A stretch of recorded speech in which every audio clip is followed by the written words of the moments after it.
My favourite genre in video games has to be 3D platformers. I'm a Nintendo fan and my first console was the Nintendo 64, so I really enjoy 3D platformers thanks to games like Super Mario 64 and Banjo-Kazooie. While 3D platformers were popular on the N64 and the PS1, sometime during the PS2, Xbox and GameCube days they started to disappear.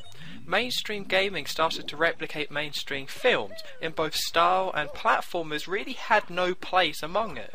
However, there were two big platforming franchises on the PlayStation 2, Ratchet & Clank and Jak and Daxter. I loved the PS2 Ratchet & Clank games, but never checked out Jak and Daxter despite being a fan of 3D platformers. So I finally decided to check out the first game in the series called Jak and Daxter The Precursor Legacy to see if it was any good. So does it compare to the Ratchet & Clank games, or is it a good reminder to why 3D platformers disappeared? Let's see. At this point in time, Naughty Dog are known for the Crash Bandicoot and the Uncharted games, but they were also behind the Jak and Daxter games. It's interesting because I would argue Crash Bandicoot was bigger than Insomniac's Spyro series on the PlayStation 1, but Insomniac's Ratchet & Clank series was definitely more popular than Naughty Dog's Jak and Daxter games. It's not really important, but it's worth noting that Jak and Daxter were not that successful. Okay, let's look at the game itself.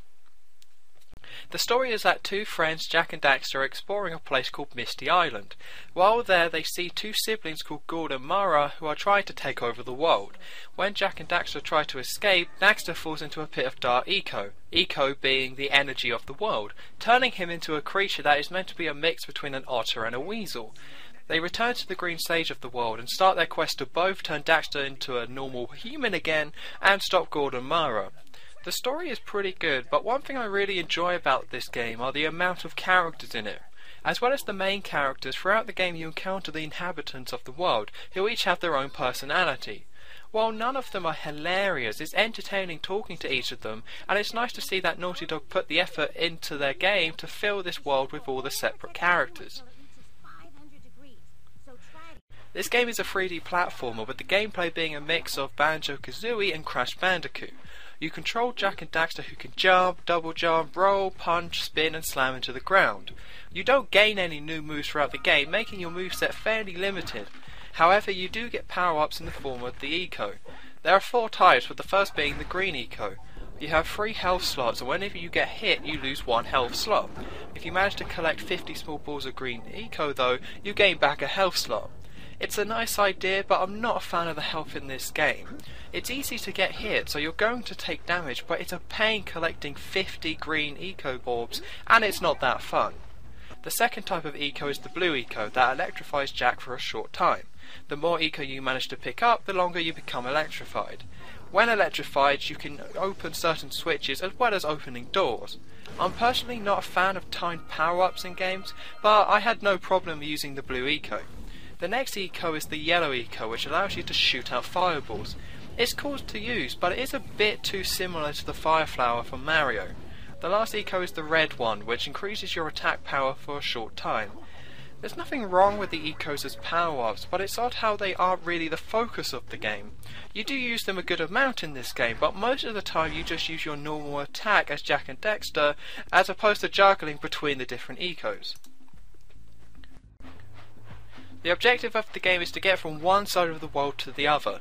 You travel to different villages where you need a certain amount of power cells to travel to the next one to progress. Power cells are the main collectible, which can be obtained by either finding them in levels, helping people out, or achieving certain objectives like killing certain enemies. The game is split into different levels that you have to explore, similar to Super Mario 64. However, unlike that game, there is no hub world, which means all the levels are connected. You don't enter new levels, you simply walk into them, and it's possible to just walk from the first level all the way to the last. I really like this structure, as it means the game is still split up into different areas, each with their own power cells and collectibles, but you still feel like you're exploring one large world. While the power cells are the main collectibles, other collectibles include the Precursor eggs, which are the game's currency, and scout flies. There are 7 scout flies in every level, and if you get them all you get a power cell. Pretty much this game is a collectathon, but it is an enjoyable one. There is enough variety, so while you are essentially just collecting the whole time, you will be doing different tasks such as catching fish, shooting rats, or driving around on a hover vehicle. It's this variety that keeps the gameplay fun throughout the whole game. I complained about the health in this game, and it's my main complaint overall. When I played this game, I found myself dying frequently due to the instant kill pits and annoying enemies. The checkpoint system is very generous, and because there's no life, it's not really a major problem. However, I would have liked to have seen a better combat system, as fighting enemies is either boring or annoying due to how basic the combat is. The graphics of this game are pretty nice. Of course they have aged slightly, but with everything having a cartoony look about it, they still look good. The levels do have a range to them, although they are the sort of level themes you would expect from a platformer. You have the grass area, you have the beach area, you have the snow area, you have the lava area, etc. I would say the world feels generic, but this isn't the case, as while the world itself isn't that interesting, the personality of all the different characters makes it good. The voice acting is good for a PS2 era game, but I have no comment for the game music. None of the music stood out to me, and I have no memory of any of the soundtrack. The game is also a good length, as it took me around 9 hours to beat, and that's without getting 100%. You sometimes forget nowadays that a game that was 6 hours wasn't the norm. Jak and Daxter the Precursor Legacy is a really enjoyable game. The gameplay is varied, and while nothing in this game makes it stand out as being amazing, it is a solid title. I can see why the Ratchet & Clank games were more successful, but I had a great time with Jak and Daxter.